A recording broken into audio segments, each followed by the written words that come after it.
ಸಾಂಸ್ಕೃತಿಕವಾಗಿ ಮತ್ತು ಕ್ರಿಯಾಶೀಲ ಮನಸ್ಸುಗಳಿಗೆ ಮುದ ನೀಡುವ ಕಾರ್ಯಕ್ರಮ ಡೆನ್ನಾನ ಜಾನಪದ ಶೈಲಿಯ ಕಿರುನಾಟಕ ಸ್ಪರ್ಧೆಯು ಮೇ 25ರಂದು ಸುದಾನ ವಸತಿಯತ ಶಾಲೆಯಲ್ಲಿ ಮೇಳೈಸಲಿದೆ ಎಂದು ಬಿಲ್ಲವ ಸಂಘದ ಯುವ ವಾಹಿನಿಯ ಕಾರ್ಯಕ್ರಮ ಸಂಯೋಜಕ ಪ್ರಭಾಕರ್ ಸಾಲ್ಯಾನ್ ಬಾಕಿಲಗುತ್ತು ಹೇಳಿದ್ದಾರೆ.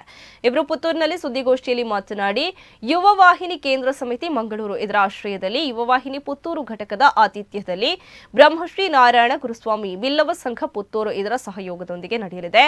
ವಿದ್ಯೆ ಉದ್ಯೋಗ ಸಂಪರ್ಕ ಎಂಬ ಧ್ಯೇಯ ಉದ್ದೇಶಗಳೊಂದಿಗೆ ರಾಜ್ಯಾದ್ಯಂತ ಯುವ ವಾಹಿನಿಯ 35 ಘಟಕಗಳು ಕಾರ್ಯನಿರ್ವಹಿಸುತ್ತಿದೆ. ಸಂಘದಲ್ಲಿ 4600 ಮಂದಿ ಸದಸ್ಯರಿರುವ ಯುವ ವಾಹಿನಿಯ ಸೇವಾ ಕಾರ್ಯಗಳಿಗೆ ಕರ್ನಾಟಕ ರಾಜ್ಯ ಸರ್ಕಾರದಿಂದ ರಾಜ್ಯೋತ್ಸವ ಪ್ರಶಸ್ತಿ ನೀಡಿ ಗೌರವಿಸಿದೆ.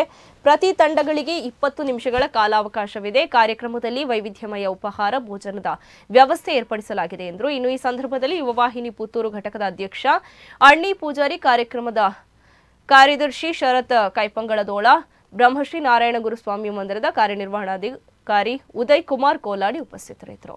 ರಾಜ್ಯಾದ್ಯಂತ 35 ಘಟಕಗಳೊಂದಿಗೆ ಕಾರ್ಯನಿರ್ವಹಿಸುವ ಸಂಘಟನೆ ಯುವ ವಾಹಿನಿ ಸತತ 18 ವರ್ಷದಿಂದ 50 ವರ್ಷದವರೆಗಿನ ಇವರಿಗೆ ಮಾತ್ರ ಸದಸ್ಯರಾಗಲು ಈ ಒಂದು ಸಂಸ್ಥೆಯಲ್ಲಿ ಅವಕಾಶ ಇರುತ್ತದೆ. ನಮ್ಮ ಸಂಘದ 4600 ಸದಸ್ಯರು ಈ ಸೇವೆಯನ್ನು ಮನಗಂಡು ಕರ್ನಾಟಕ ರಾಜ್ಯ ಸರ್ಕಾರವು ರಾಜ್ಯೋತ್ಸವ ಪ್ರಶಸ್ತಿಯೊಂದಿಗೆ ಸನ್ಮಾನಿಸಿ ಗೌರವಿಸಿದೆ. ವಾರ್ಷಿಕವಾಗಿ 2 ಕೋಟಿಗೂ ಹೆಚ್ಚು ಮೊತ್ತದೊಂದಿಗೆ ಸಾರ್ವಜನಿಕ ಸೇವೆ ಸಲ್ಲಿಸುತ್ತಿರುವುದು ನಮ್ಮ ಸಾಮಾಜಿಕ ಕಾಳಜಿ. ಸದಾ ಸೇವೆ ಮಾಡುವ ಈ ಯುವ ಮನಸ್ಸುಗಳಿಗೆ ಮೊದಲು ನೀಡುವ ಕಾರ್ಯಕ್ರಮವೇ ಡೆನ್ನಾನ 2025. ಇಲ್ಲಿ ಸಾಂಸ್ಕೃತಿಕವಾಗಿ ಮತ್ತು ಕ್ರಿಯಾಶೀಲ ಮನಸ್ಸುಗಳ ಸ್ಪರ್ಧೆ ಇರುತ್ತದೆ. ಬೆಳಿಗ್ಗೆ 10 ಗಂಟೆಯಿಂದ ಸಂಜೆ 7 ಗಂಟೆವರೆಗೆ ನಿರಂತರವಾಗಿ ಸಾಂಸ್ಕೃತಿಕ ವೈಭವ ನಡೆಯುತ್ತದೆ. ಅದರೊಂದಿಗೆ ಗಣ್ಯದ ಪಾಲುವಿಕೆ ಕೂಡ ಇರುತ್ತದೆ ಮತ್ತು ವೈವಿಧ್ಯಮಯ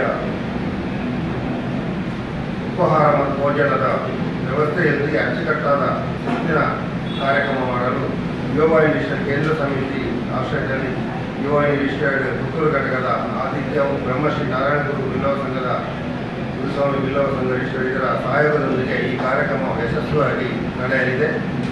ಈ ಕಾರ್ಯಕ್ರಮವು ಮೇ 25, 2025 ಆದಿತ್ಯವಾರ ಬೆಳಿಗ್ಗೆ ಗಂಟೆ 9ರಿಂದ ರಾತ್ರಿ 7:30ರವರೆಗೆ